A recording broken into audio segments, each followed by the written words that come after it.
By now, the world is aware that Troy Davis, a 42-year-old black American from Georgia, was executed after the Supreme Court of the United States denied his 11th hour appeal. He was convicted in the 1989 murder of an off-duty Savannah, Georgia police officer, but he maintained his innocence until the very end. Davis exhausted all of his appeals in the court system, fighting to win a new trial. He presented affidavits from 7 of the 9 witnesses at his trial who recanted their original testimony. Despite the overwhelming doubt surrounding his guilt, Davis never received a new trial and was unjustly put to death by lethal injection.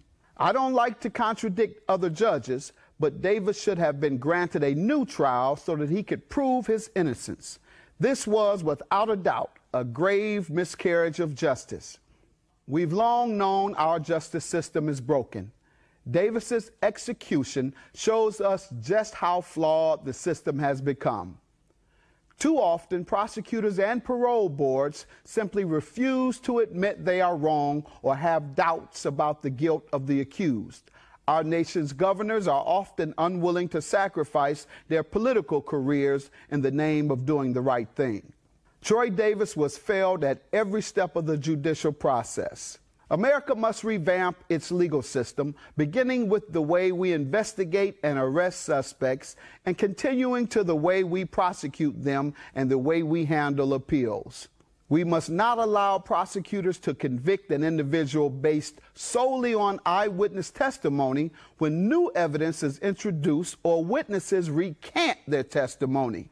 A new trial should automatically be granted when this occurs. Lastly, we need a nationwide ban on the death penalty. One innocent man put to death is one too many. If we can't be certain of the legitimacy of the convictions, the practice must be halted. It is criminal that this man was executed with so much doubt surrounding his case, and Georgia has blood on its hands. Karma.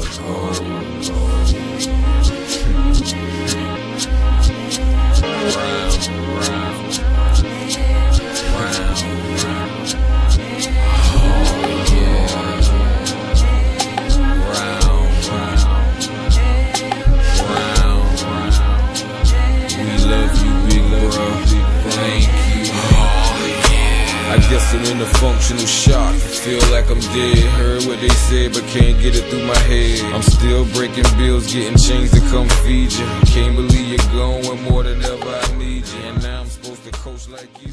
And hold it up.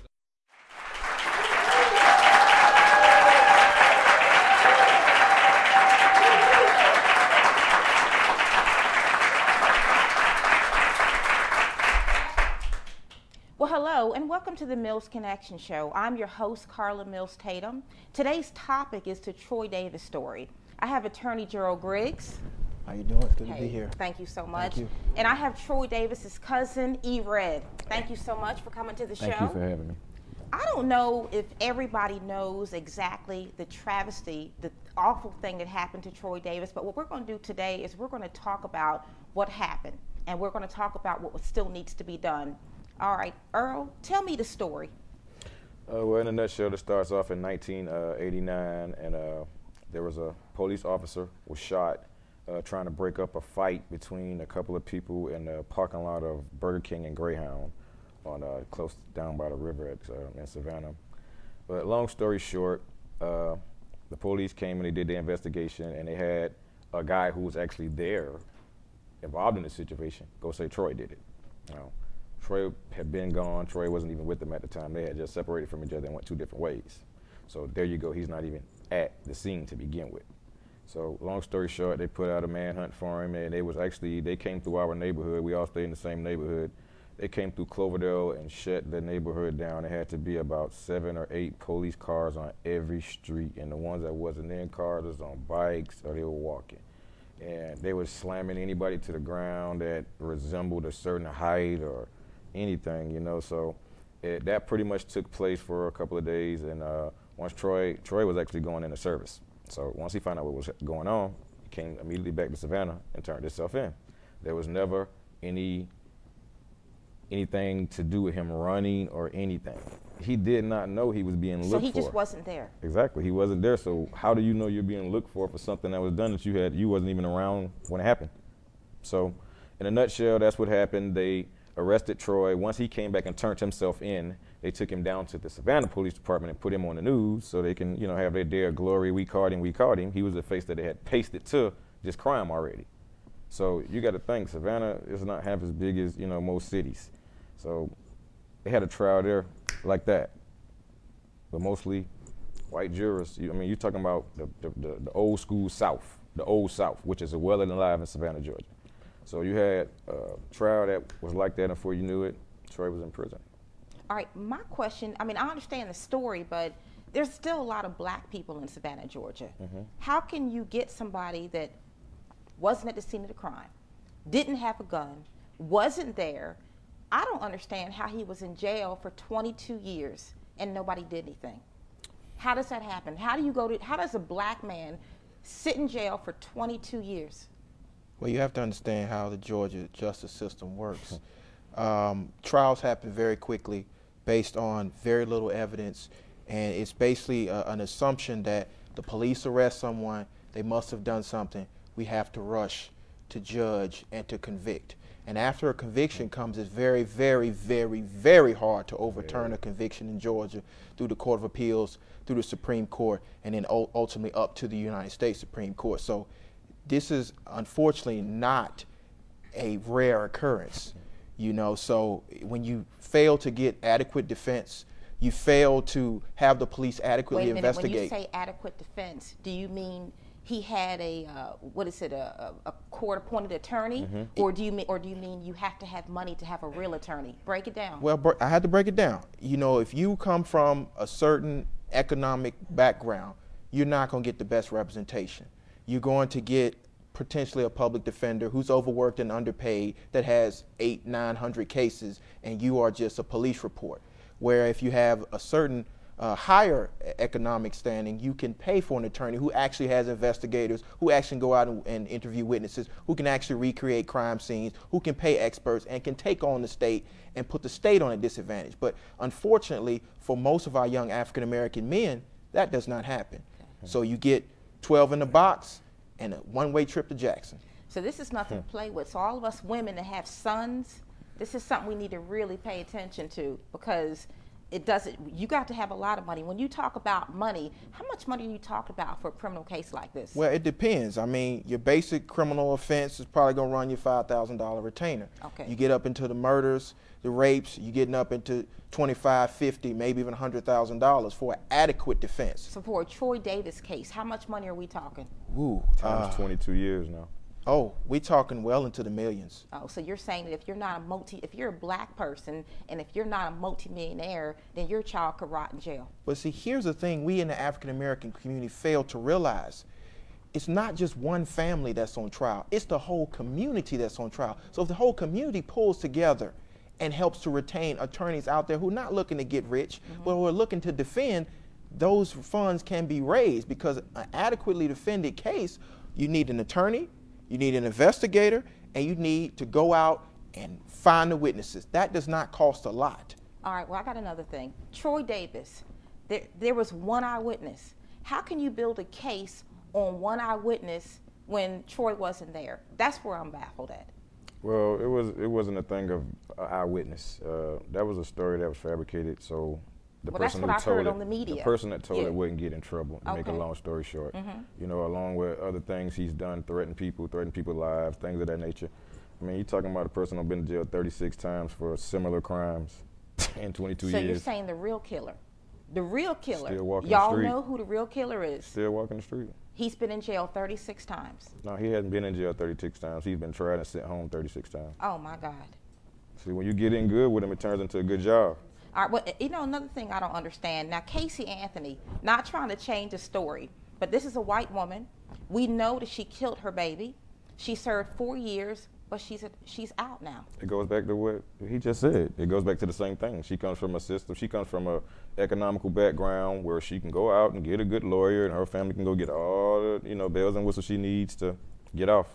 Well, that's crazy. All right, now tell me some more. You were telling me that with Troy Davis, as far as the police, everybody in the beginning of the case to the end of the case was all the same people. How does that happen?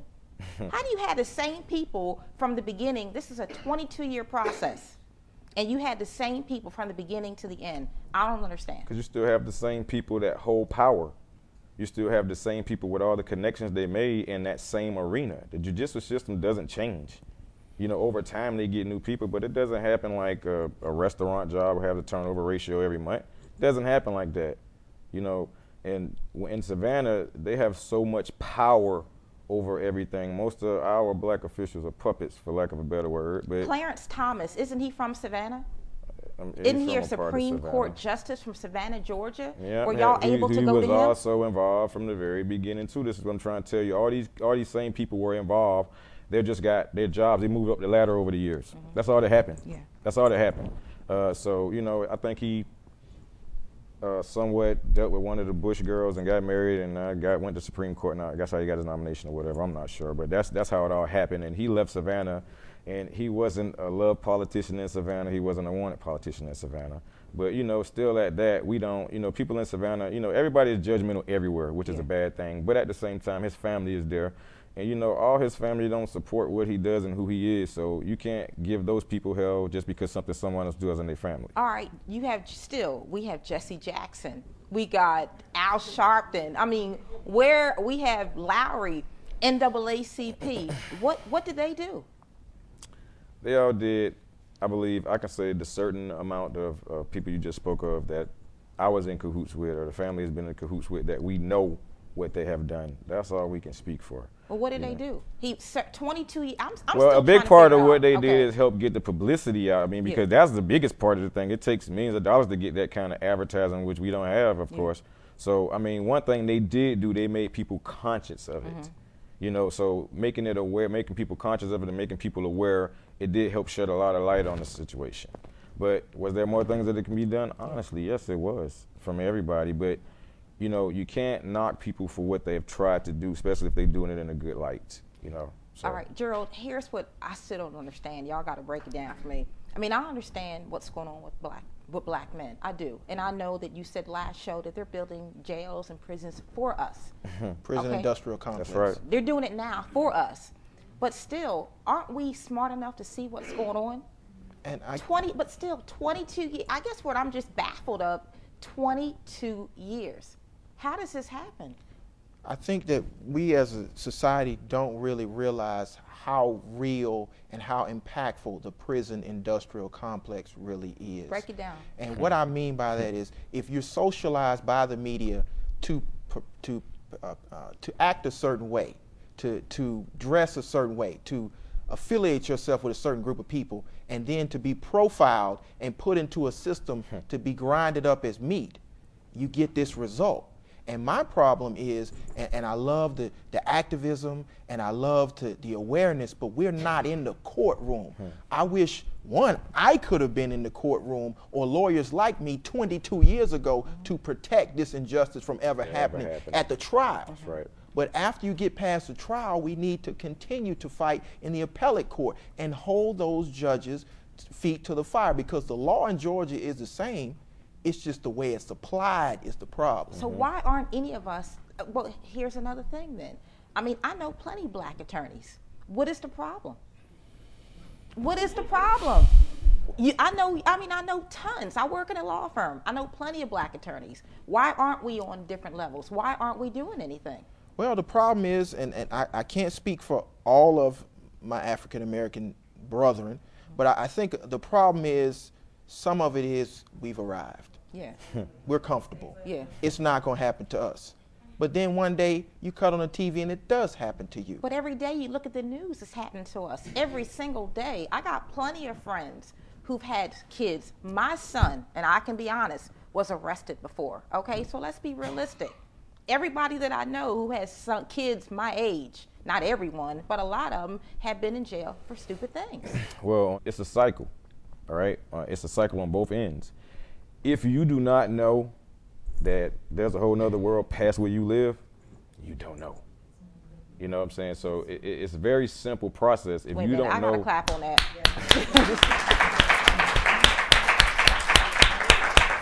if you don't know there's other opportunities out there